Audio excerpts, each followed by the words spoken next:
Good morning, and welcome to the HHM Post-Election Economic and Tax Update. I'm Sal Geraci. I will be the moderator for today's program, and the format's going to be kind of a question and answer type of program. But before we get started, I did want to thank all of the veterans on Veterans Day, all those who have served past and present. We thank you for your service. Today, joining me locally is Trip Farmer with HHM CPAs. We got two different companies. That's why it's kind of difficult to know which one. We also have Travis Hutchinson, HHM Wealth, and we have Terry Jeter McAvoy with HHM CPAs. We also have a special guest who will be joining us shortly. His name is Jeffrey Kleintop, who is the Chief Global Investment Strategist with Charles Schwab Company. Well, why don't we get started by just entertaining some questions and answers, and we'll whenever Jeff does come on live, we'll go directly to Jeffrey. I just want to say good morning, everybody. Hopefully you can hear me. I've connected. Oh, great. Thank you, Jeffrey. We really appreciate you coming on. We were getting ready to start, and that was perfect timing. If you will, why don't you just go over and just kind of give us a brief update, things that you see going on in the country. Fantastic, thanks. I'd love to. Probably the biggest event, political event in the last few weeks isn't actually the election. I know it feels that way. It's really these political decisions around renewed lockdowns we're seeing around the world. We know the consequences of the COVID lockdowns earlier this year. They drove the global economy into recession, and then once they were ended, we saw a very quick economic recovery. Now we're seeing countries like Ireland go into a lockdown. France has entered in kind of what I call lockdown light, and schools and churches and manufacturers and construction sites are still open, but bars and restaurants are closed. People are being asked to work from home. We're seeing this in a number of other places in Europe and in some areas of the US as well. So we saw a synchronized global economic recession earlier this year and then rebound. And in recent months, that's flattened out. The trajectory of the global economic recovery has leveled off after recovering maybe 60 to 80% of the way back. And now, unfortunately, we're seeing it begin to weaken a little bit here again. This is a race between infections and a vaccine. So that's a critical decision point for so many political leaders as we look around the world. Will they engage in another round of shutdowns, resulting in maybe a return to recession and more layoffs? Hopefully that won't be the case, but it's something we're watching very closely. Again, economies around the world generally moved in sync in recession early this year in February, March, and then bottoming in April, and then synchronized rebound everywhere around the world after that. Stock market did pretty much the same thing, fell very sharply and then rebounded pretty successfully. But in recent months, and we're just brushing up against some new highs here, but it's in a period of volatility as stocks have generally moved sideways. There was a post-election bounce and then post-vaccine announcement bounce. But other than that, it's been generally kind of a mixed move for stocks lately. And I think there's some concern that the world economy may begin to diverge. Some countries continue to do well, maybe continue to improve, others head back down into recession as we see this diverging trend in COVID-19 infections. High frequency economic data. What I mean by that is daily or weekly data points, not the traditional things we look at. Usually we look at monthly or quarterly economic data, but that doesn't help us right now since we want to see what's happening in real time. All this has unfolded so quickly. So we're looking at high frequency economic data like commuter traffic to see how many people are heading into the office every day, or looking at NO2 emissions, air pollution tied to manufacturing to kind of get a real-time gauge of what's happening in manufacturing activity, or box office results, or weekly retail sales, foot traffic, those types of things to get a real sense of what's happening on a real-time basis in the economy. They've been reflecting this downturn and rebound and then stabilization lately, but in these countries that have engaged in new restrictions, they are starting to plunge again.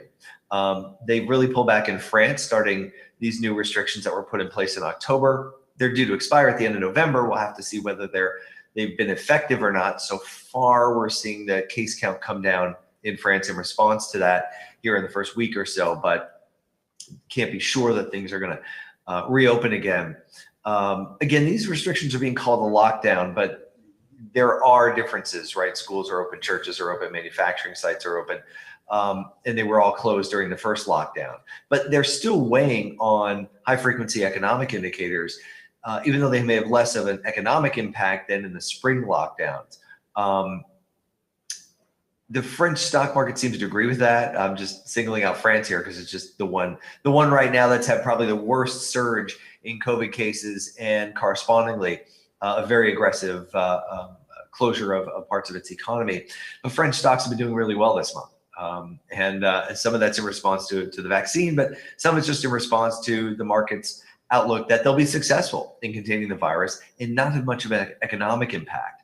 Other European countries are doing the same kind of thing. We'll need to watch this high frequency data very carefully to see whether that's the case or not. I publish every Monday on my Twitter feed and my LinkedIn our sort of color-coded maps of economic activity in these countries, and getting a sense of how rapidly are things slowing down, or are they remaining stabilized. In Asia, we're not seeing this at all. Asia remains very, very on top of COVID-19. In fact, the number of new daily COVID-19 cases in France is about 40,000 a day. In South Korea, which is about 90 a day, are just staggeringly different. Those two countries have roughly similar sized populations. And just a real example of how Asia has kept this under control. Right now, today is Singles Day in Asia, centered in China, but really across Asia. Singles Day is the biggest online sales day of the year for the world. Much bigger than Black Friday, much bigger than Cyber Monday in the US. And in fact, this year, those sales are up 40% from where they were last year. And last year, they doubled Black Friday and Cyber Monday combined in the US. So huge, huge sales day. The consumer is doing great in Asia, particularly in China. The Chinese consumer is the world's growth engine.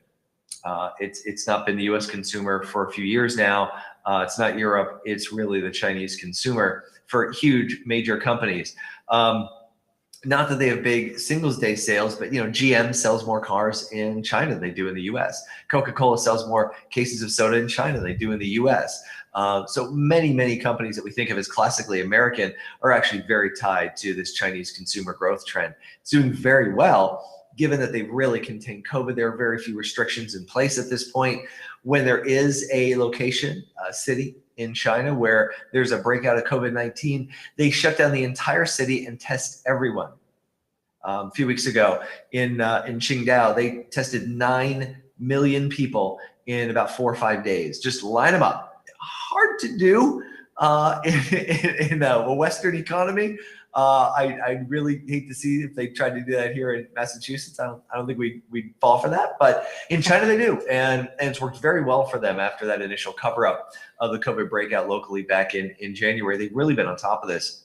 Korea as well, Japan as well, even other sort of westernized Asian countries like Australia and New Zealand, very much on top of this, and demand growth there is very strong, really driving global growth. So that's a big difference between what we're seeing in Asia, in Europe, and increasingly these case counts in about 46 states in the US.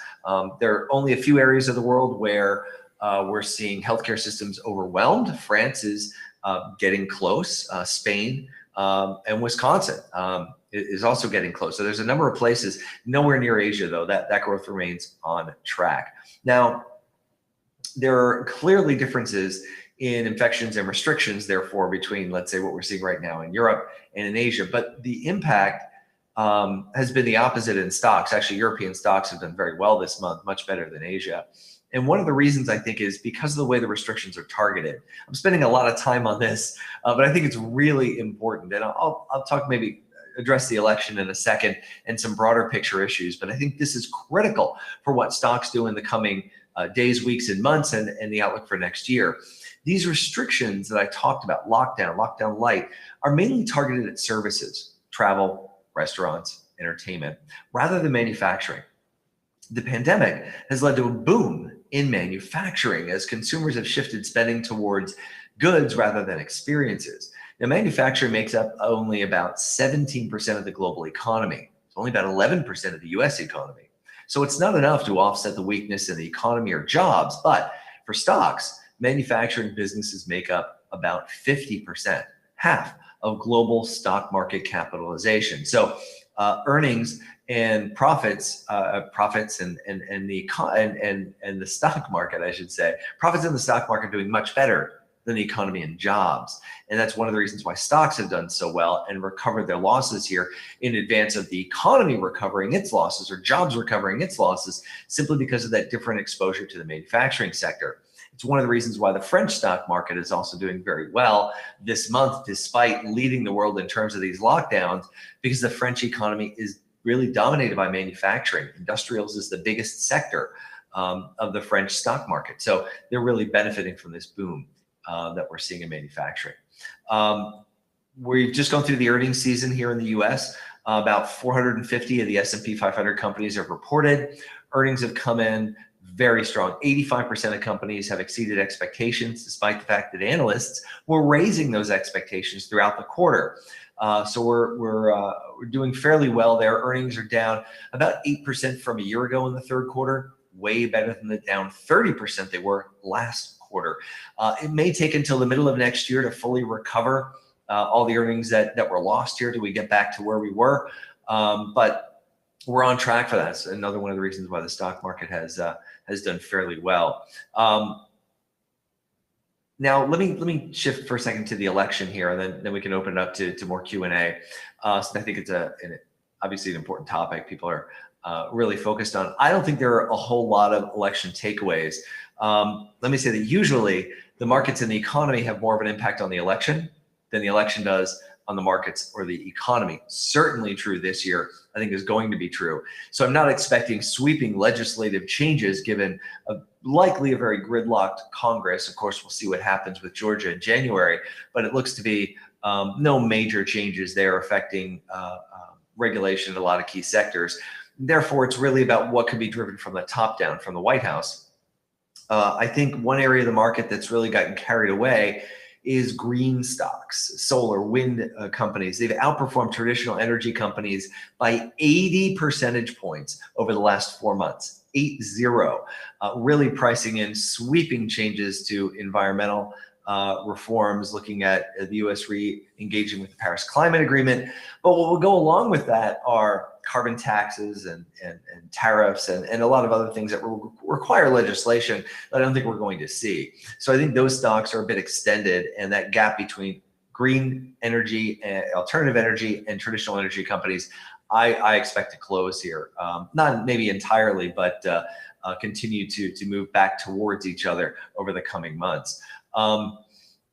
One of the other outcomes from elections is that they usually mark a turning point from outflows to inflows, meaning that usually leading up to elections, usually a year or so in advance of elections, for reasons we could come up with, but it just happens, election after election after election, people tend to be net sellers of stocks.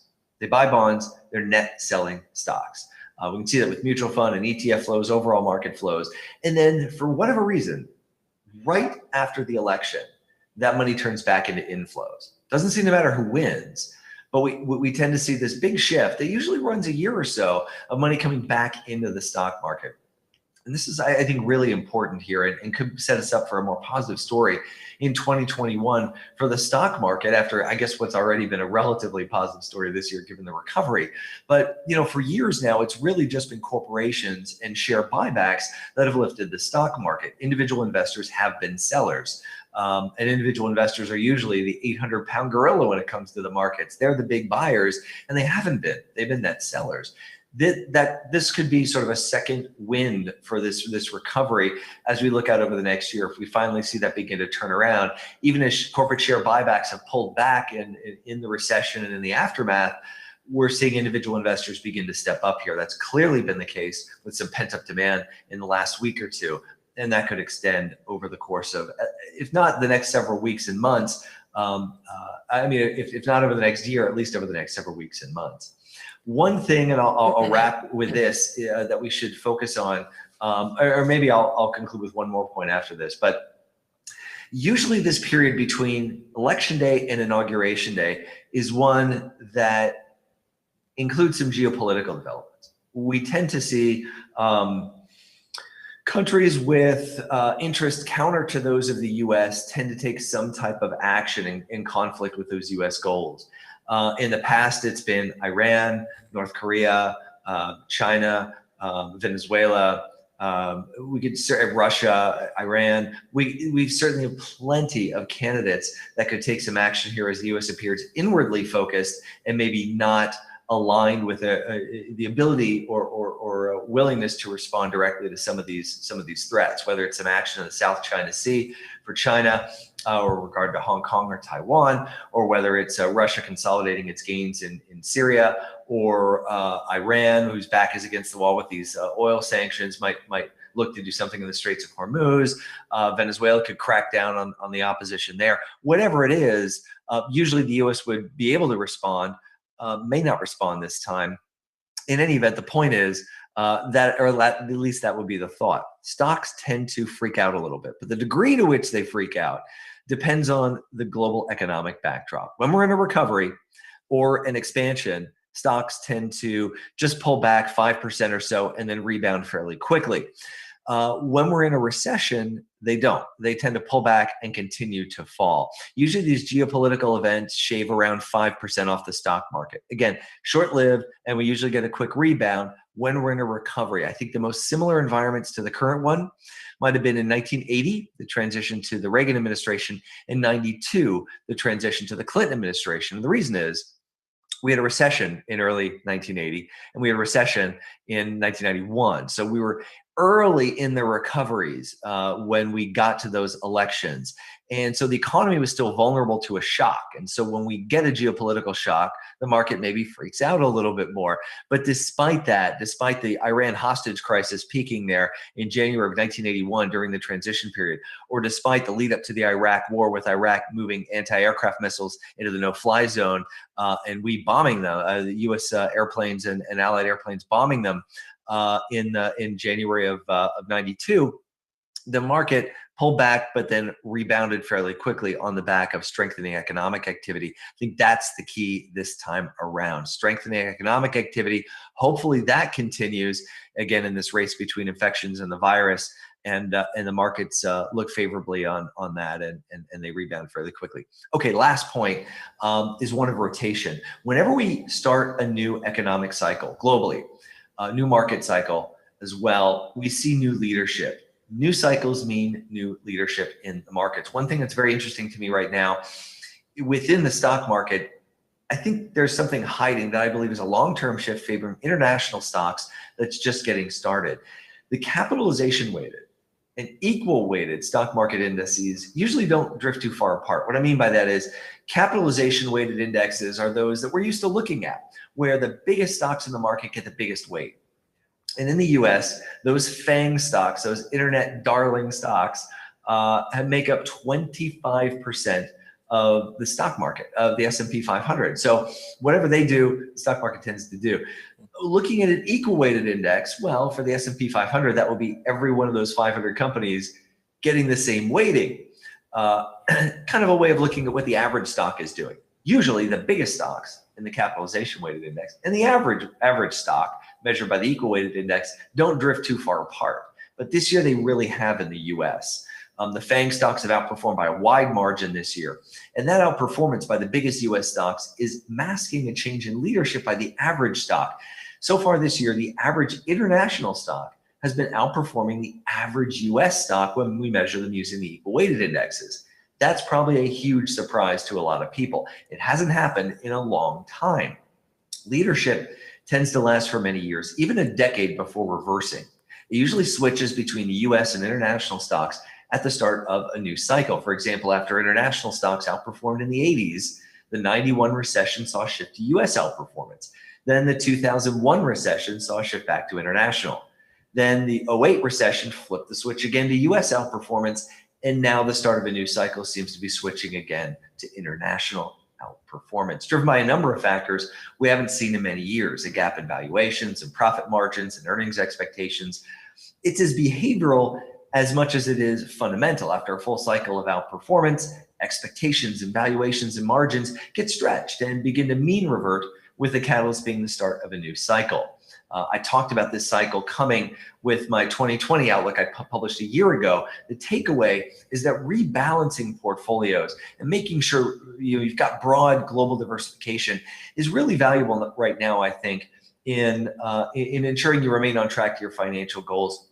I know we might look at our portfolios and wonder why we own any international stocks after they've underperformed for so long.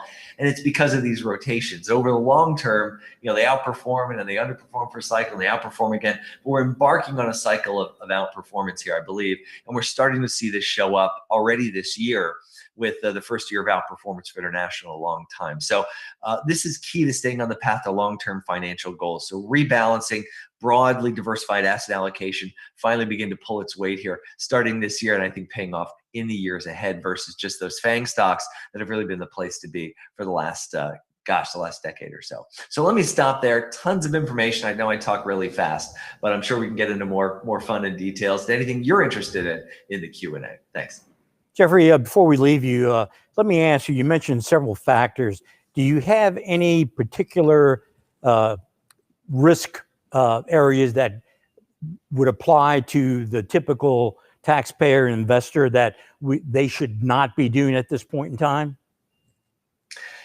Yeah, I think that ties to my last comment. Whenever we go through difficult market periods where the markets are very volatile and it appears like maybe it makes sense to pull back and take a second look at my portfolio, people tend to sell what has not been working.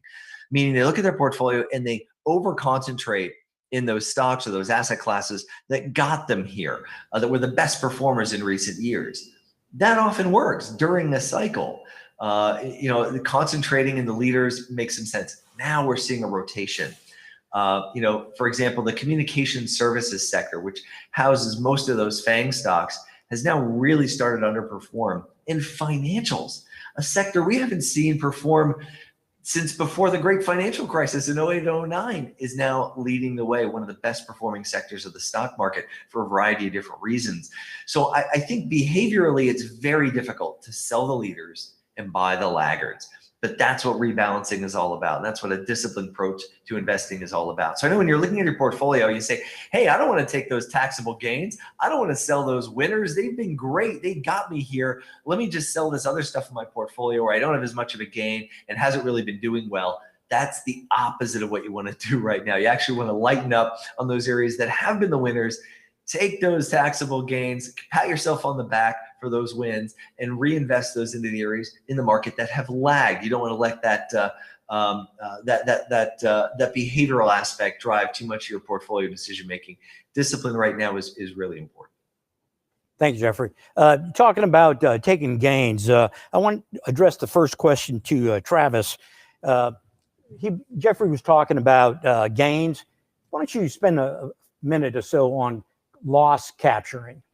Yeah, thanks, Sal. It's a real timely concept late in the year, and for the viewer, the concept of tax loss harvesting is usually a strategy employed late in the year, where an investment advisor or portfolio manager will come in and sell positions held at a loss in order to offset the gain created throughout the year, where maybe a investor or an advisor has sold some of these FANG stocks earlier in the year, captured a gain, and now they're looking at a capital gain. There's an expectation that capital gain rates go up into 2021. So when you start pairing that concept with higher gain rates in the future, do you really want to sell a loss in the current year such that you don't pay current capital gains tax rates? I would argue that for the average investor, that strategy still fits. It's still something that needs to be considered and likely employed over the next month and a half of the tax year. However, for high income tax earners, if they're looking at a current 24% capital gains tax rate, possibly shifting higher under a new administration, then they may want to go ahead and pay the tax. They may want to be comfortable with a 24%, that's 20% long-term capital gain, plus roughly 3.8% surtax. and recognize that that rate would be higher in the future couple of years.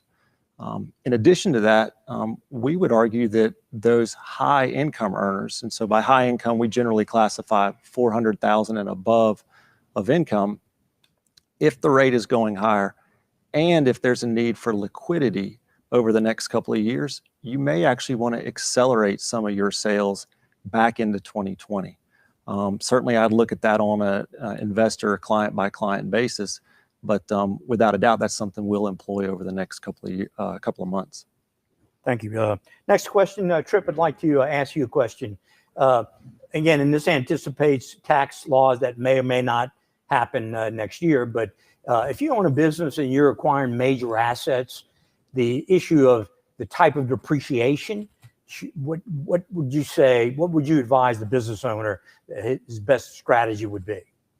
So we've grown accustomed to being able to buy many assets and depreciate it in the year it's acquired. And in doing that, that's bonus depreciation, Section 179. Bonus depreciation came out 2002. And so for the last 18 years, some form of it has existed, and we've gotten used to writing most things off with 15-year life or less. And so, your question is more of a timing question on would we change the playbook now if rates are going higher? Now, I like Jeffrey a lot because, he's got this optimism that, Georgia is going to produce a Congress that is not all one party and likely would not have some major changes. If you go and look at some of the proposals that were discussed on the campaign trail, which I think, has been a big discussion recently about what rates may be. I had to write it down, although I didn't bring my glasses, but the numbers are so big, I don't need my glasses. So with incomes over 400, you're looking at rates going from 37 to 39.6, perhaps. For self-employeds and business owners, we've had this 20% pass-through deduction that could be taken away, and Social Security be reapplied at 400 and above. So for a self-employed, that's 12.4%. You start doing some of the math. If you had a business owner that was used to low 30s, say 33% bracket, that could get above 50. And so, buying a piece of equipment now, whether you paid cash or financed it, typically we're trying to write it off today and save taxes today.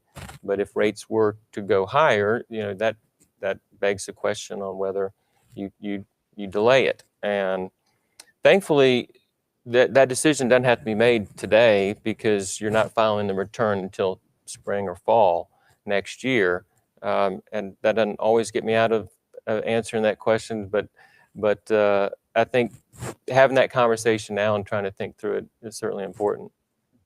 Thank you. We're going to stay on the same topic of timing based on what could happen under a new administration. Terry, do you mind addressing what provisions or the important things that will apply to in an estate tax situation, those that pass away between now and next year or so? You might address some of the topics that are important. Sure. Right now we have, an estate is anything you own when you die, any types of assets that you have an ownership in. So that could be your small business, it could be your home, it could be stocks and bonds in your investment portfolios, it could be any life insurance that you're the owner of, and your retirement counts. Right now, under the present law, we can transfer per person $11,580,000 to another person, and it's estate tax free. What the new administration is proposing, and again, it's a proposal, we don't know what would happen, is two things that would change the present environment. The first one that I think could be very significant is right now we have what's called a step up in basis. If I die with an asset that has a fair market value of $100,000 and I have a cost basis of $50,000 in it, then at my death, I get a new tax basis of the $100,000. So I escape paying any income tax on that $50,000.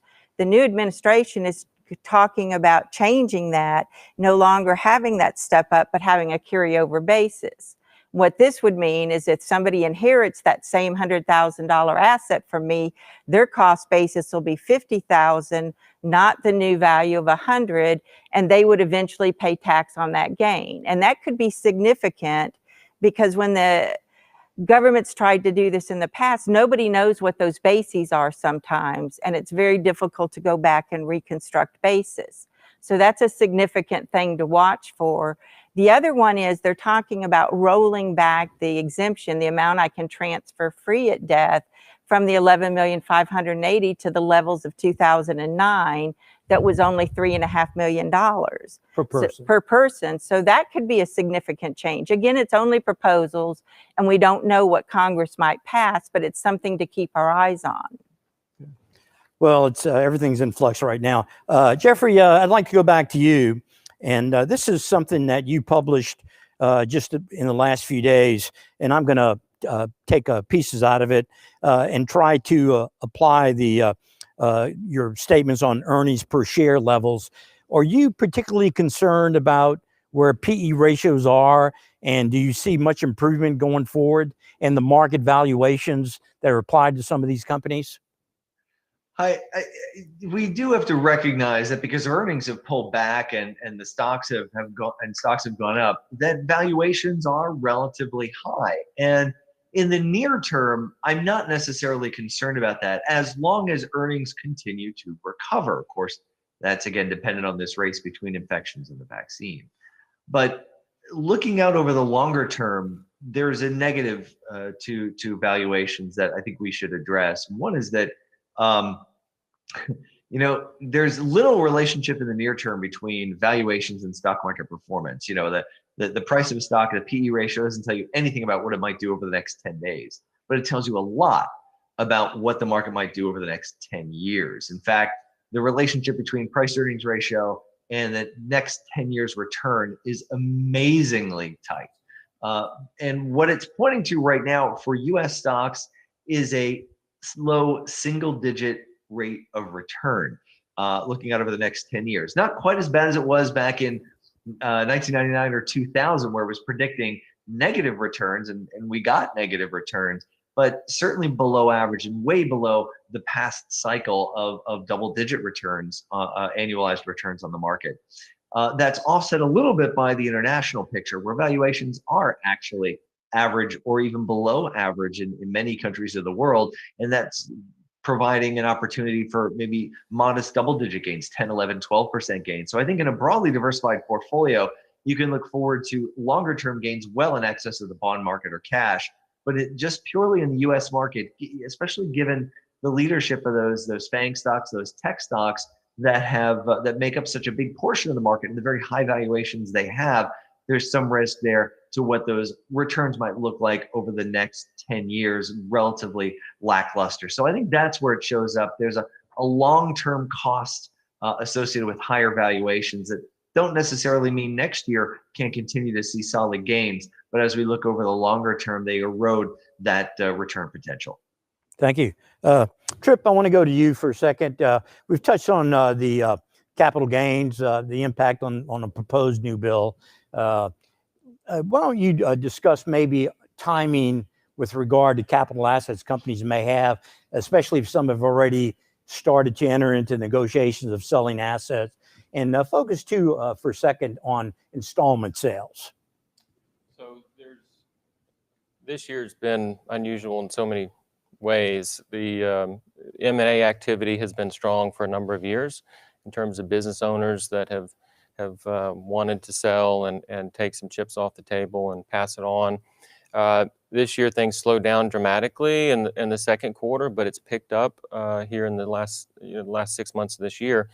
With things potentially changing with taxes, there's been an acceleration of trying to close transactions and trying to lock in some rates. As Travis was indicating, the long-term cap rate's 20%, and some sales that you're going to have a net investment income tax that gets it to 24%. But with some changes that could come, the rates could get much higher. And so timing questions, decisions, I mean, we're all looking for a little more certainty. We're not necessarily getting it. We'd like to know the rules of the game, and particularly as you're trying to lay out a sale, it's not just what the top number is, it's what you're left with that really matters. Again, the rates we have today were enacted in 2017 with the Tax Cuts and Jobs Act, and there, to get those tax cuts, it took a Republican president, House, and Senate. And even to get that across the finish line, these rates are going to expire at the end of 2026. So, with the changes that could happen, long-term cap gain rates go away. They essentially could be short-term treatment and could get up to 43%. So that's a far cry from 24 now. And so I think there is this acceleration of trying to get some things done just where there's certainty. But again, if these changes don't happen, then 2021 or two could continue to be good years in selling a business. We just don't know if the blue light's going to shine and these changes come into fruition. If they did make changes in 21, the big question would be, would they make it retroactive? Right? Or would it be on an ongoing basis or wait till 22? And so it's certainly harder to make those decisions. And installment, you're talking about installment sales. You see that in a lot of transactions where the buyers come up, it's not paying all cash. They're paying some cash, they've got some bank debt, but they're asking for the seller to take a seller finance note. But in those cases, the seller is still getting most of their gain up front. And so I think these considerations are a little bit less. Thank you. Travis, next question, if you don't mind. We've talked a lot, business owners, et cetera, investors. Talk a little about the senior citizens and retirees. What are some of the factors that are affecting their positioning of transactions going forward? Yes, Sal, you know, retirees are a little bit different. Typical retiree has a more stable income tax situation. And so, you know, you're looking at your Social Security, your dividend income, some pension income possibly, and normally some IRA income. Obviously in 2020, many retirees have had significantly less ordinary income tax related to required minimum distributions. And so that from a timing perspective, there's a number of things that they're considering or have considered throughout the year. Jeffrey's comment earlier about portfolio rebalancing is a great example where, you know, normally around year end, sometimes before the end of the year, sometimes into the next year, a retirement portfolio should be rebalanced where you sell your winners and you reinvest into your asset classes that have lagged in performance. And this year, no surprise, there's significant disparity, such significant disparity that many folks are reluctant to sell those winners because they do until the last 2 weeks, they've continued to perform. But I think, you know, the tax overlay and the uncertainty around capital gains tax rates has people considering, if I'm going to rebalance, do I defer that rebalance into 2021? And if that's the case, you know, you're selling your winners, you may be paying a higher capital gains rate. So possibly this is a year where you take a step back and you say, I'll do my rebalance before year end. And in fact, I'll do it now if you believe that Jeffrey's right, that this transition from these growth and these tech stocks is underway, and the value stocks are beginning to outperform for a significant period of time. Hey, you talk for a second as well about the Medicare premium implications of recognition of income either now or later on. Yeah, great question, Sal. And when you talk about the Medicare and the recognition of income, I assume you're relating to what we call IRMA, which is exactly. An income-related monthly adjustment amount. What that is it's a sleeper tax that a lot of people overlook, and that is that if you allow your income to drift higher, it has an impact on what your Medicare premiums are. And so folks in this high income tax bracket, $400,000 and above, IRMA is an additional $500 a month per taxpayer for your Medicare premium. So if you allow your income to drift up this year with the expectation that you'll move deductions into 2021 when rates might be high, when tax rates may be higher, you may unfortunately pick up IRMA tax in the future years. And so for a husband and wife, that's $1,000 a month of unexpected, we'll call it a tax. It's a Medicare premium, but in all intents and purposes, it's a tax. So I caution people to take the approach of timing of, I'll defer those deductions until next year because I believe that rates are going up. And so we think for most retirees, the tried and true strategies of doing your qualified charitable distribution where you donate IRA income to a charity makes sense this year. You may push some to next year, but be cautious of that. And if you are an itemizer and you want to donate stock as you've done in the past, it's probably still a good year to do that. Pairing that stock donation with a rebalance in your portfolio can be super powerful. So in fact, you don't actually have to sell the FANG stocks. You can give those away without creating the capital gains tax. And then you can adjust your portfolio in other ways. Thank you. Terry, I want to ask you kind of a follow-up on the question we asked you before about estate planning techniques. And we're all talking about timing. And it's hard to know what to say because we don't know what the law is going to be. But can you give some things that are going to be critical with regard to, should I do it in 2020 or should I wait until 2021 from a timing perspective? I think that's an individual decision of the donor because to make something happen now that's going to affect your estate in the future, you have to part with the property in some fashion. And if I have enough wealth, that's an easier decision than if I'm concerned about retirement and other things in the future. But to the extent you think the credit's going to go down from the 11,580,000 to something lower, if you use part of that credit over the limit they're talking, 3.5 million, that's not going to be lost. There's no what we call clawback. If you use it, you get to keep it. It's just if you don't use it, it's gone. So I think we'll see some very wealthy people try to do some planning to do that.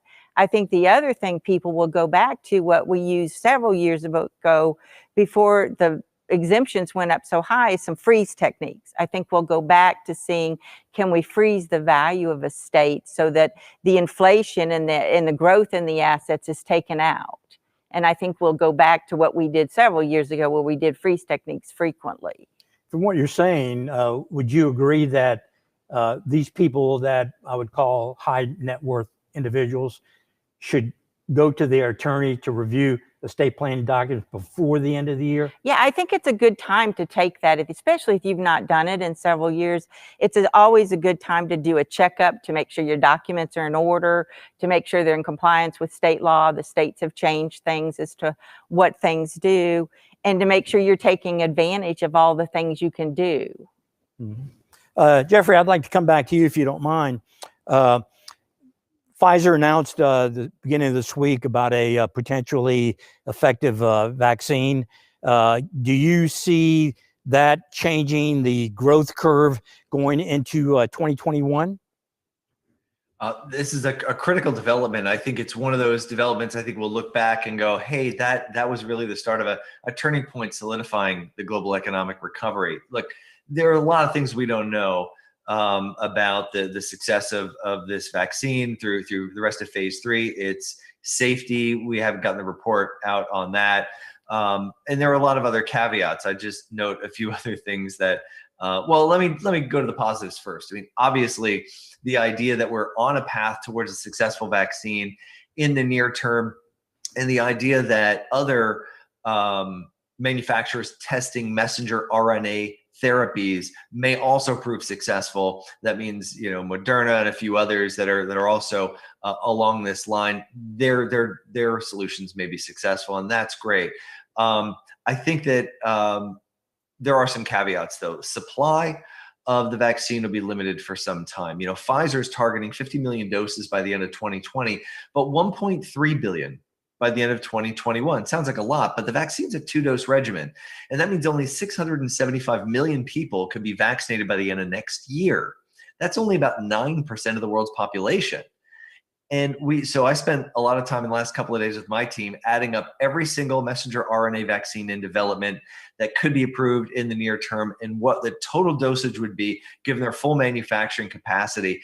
And we're still nowhere near the threshold at which we would get to some type of global immunity until very late next year. So the other factor is that developed countries have already locked in access. They've already purchased and secured access to this. So the US to some degree, the UK definitely has, France, a few other countries.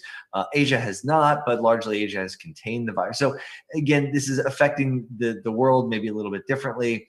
But the point is broad-based immunity, not likely till the second half of 2021 at the earliest. And part of it is just the distribution itself. It has to be stored at negative 112 degrees Fahrenheit. It's colder than my fridge. And people need to get 2 shots of the same vaccine spaced 3 to 4 weeks apart. And of course, the high risk populations and first responders are going to be prioritized first.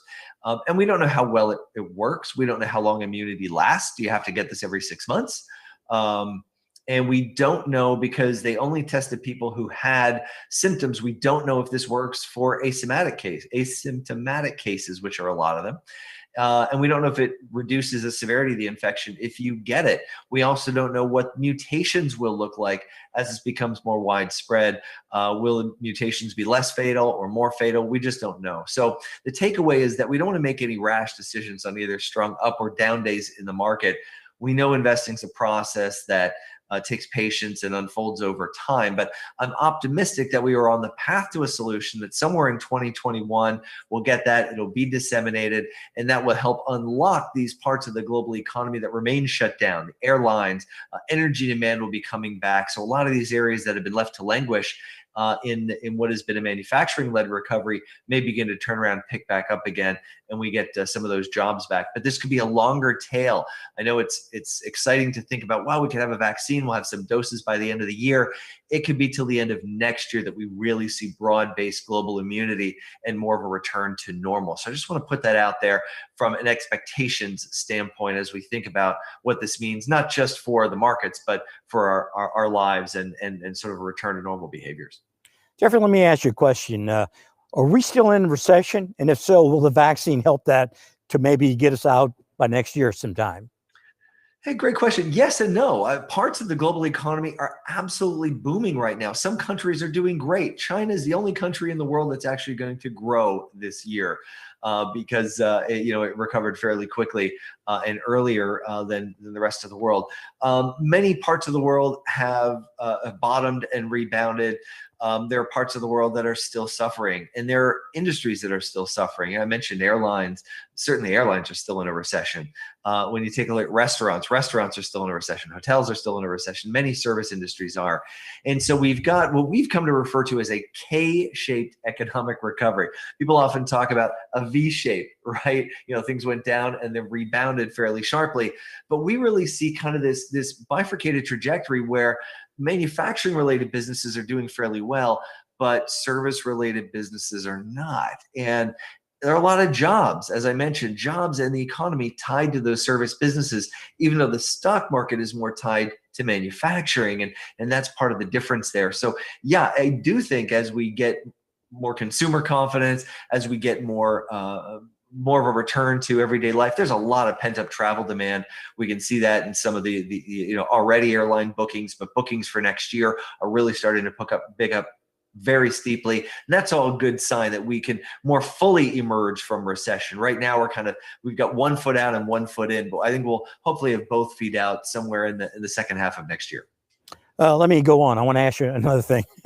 With the CARES Act already passed and stimulus injected into the economy and the potential of a second stimulus act being passed under a new administration, are you concerned of the public debt to GDP ratio? Is it getting too high? Should we be worried?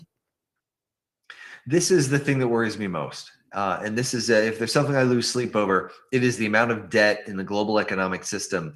Now we have 3 times the amount of debt we had 12 years ago, but what we're paying in interest is about the same. because rates have come down so much. So it hasn't really hurt us, hasn't really acted as a drag in any way. It's actually been a positive. It's borrowed growth from the future and injected it into the present. The problem is twofold then. One, we've borrowed that growth from the future, so future growth is maybe a little slower as a consequence, meaning we borrowed consumption. We borrowed to spend today what we would have spent in the future. And two, if interest rates begin to climb, then we're going to be paying more and more and more to service that debt. No one seems too concerned about this in the markets right now. But our expectation is that while interest rates have risen a little bit here on the response to a vaccine and maybe global economic recovery next year, we think they're going a bit higher. We could see rates hit 1% by the end of this year on the 10-year Treasury, maybe even close to 2% next year. Now, those are still very low by historical comparisons, but that's doubling the cost of that debt, right? I mean, it's one thing to go out, it's only going to go up 1% or so. That's doubling how much the U.S. government is paying on longer term debt, and shorter term debt rates are likely to begin to climb as well. The Fed may keep rates anchored for a number of years, but longer term rates, 5 years, 10 years, 20 years, 30 years, we think are going to creep higher. And that's a burden on corporations, which are going to be borrowing and therefore having to pay higher rates. But it's also a big problem for governments. I think the place to watch is Japan. I'm less worried about the U.S. right now in the next couple of years as I am Japan. Japan has many times the amount of debt to GDP the U.S. does, and they continue to borrow, and rates have been very low there. As we start to see things begin to move, we'll have to see what Japan does. You know, demographically, they're much older than we are.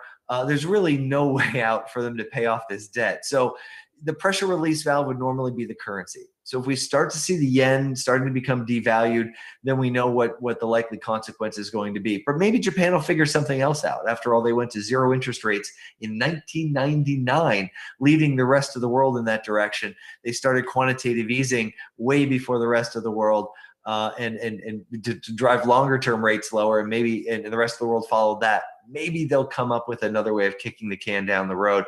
We'll need to keep a close eye on them. If they don't, then maybe politicians will learn from that example as well. But in the near term, we think the pressure release valve is the dollar rather than any type of economic calamity. So expect the dollar to continue its decline that we saw this year. It's been very steep this year. Fell about 10% peak to trough. Going forward, maybe that's 2, 3, or 4% in the years ahead. But that's another positive to investing overseas. You get the benefit of more dollars when those gains translate back into the U.S. So something to think about. The near-term consequences is a weaker dollar. That's not necessarily terrible for the U.S. economy. The dollar's fallen about 1% a year since we left the gold standard in the 70s. Hasn't been devastating, but certainly a factor to consider. But keep an eye on Japan. That's where the pressures are most severe related to debt, to GDP, and the potential for rising rates in the future. Want to take advantage of your expertise. You mentioned China, the only country that's had a growth in 2020. Under a proposed Biden administration, do you see the relationship between the U.S. and China improving, falling apart more? Great question. I think it evolves a little bit. So the U.S. and China still have a number of issues that we just don't see eye to eye on, and we've got this strategic competition with regard to new technologies, government support for 5G and AI and robotics and those types of things, and where that's going. And there's that longer term competitive environment there that will probably mean, you know, we put restrictions on Chinese companies operating in the U.S. and the Chinese put restrictions on U.S. firms operating there on the technology front. And it means that we don't get a global solution to this. We get a patchwork of solutions that probably limits the success of those things in terms of the speed in which they all come. I mean, 5G is an amazing way of it could really transform how a lot of businesses operate. The apps would be just incredible, but it's going to take longer to get there. I think more importantly, the difference between Biden and the Trump administration related to the U.S.-China relationship has to do with the differing priorities. Biden's priorities are more on environmental and labor standards, whereas the Trump administration was focused a lot more on manufacturing jobs and the trade balance. The consequence of that is how we address it. So Biden is much more of, I think, a multilateral idea of how to approach changing China's behavior on these fronts. With the U.S. Looking to maybe rejoin the Paris Climate Agreement, the Trans-Pacific Partnership, which is a trade agreement that the U.S. had led that Trump backed out of back in 2016 or 2017, was a key driver of what I think a Biden administration would look at, gathering a number of global peers together, agreeing on standards on labor and the environment, and then really trying to encourage China to follow those standards. China was not part of the TPP, and as a result would suffer from not adopting those standards. And that, I think, is a way in which you would approach it. So the takeaway for markets is that a much slower moving process that involves a lot of different players, much more transparent. We're not likely to see the sort of policy by tweet that we've seen that kind of often surprised the markets over the last 4 years with regard to trade policy and other factors.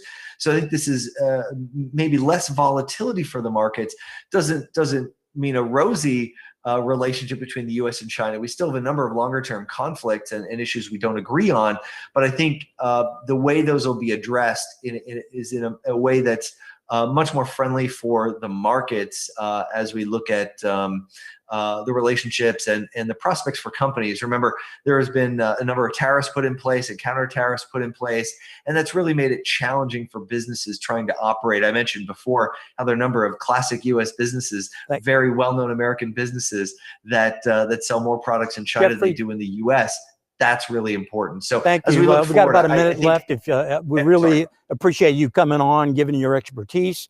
We're going to show at the end of the presentation on the slide here the contact information if anyone wanted to get in touch with one of the particular panelists or your person that you're dealing with over at HHM and ask them specific questions that we did not cover or expand on the ones that we did.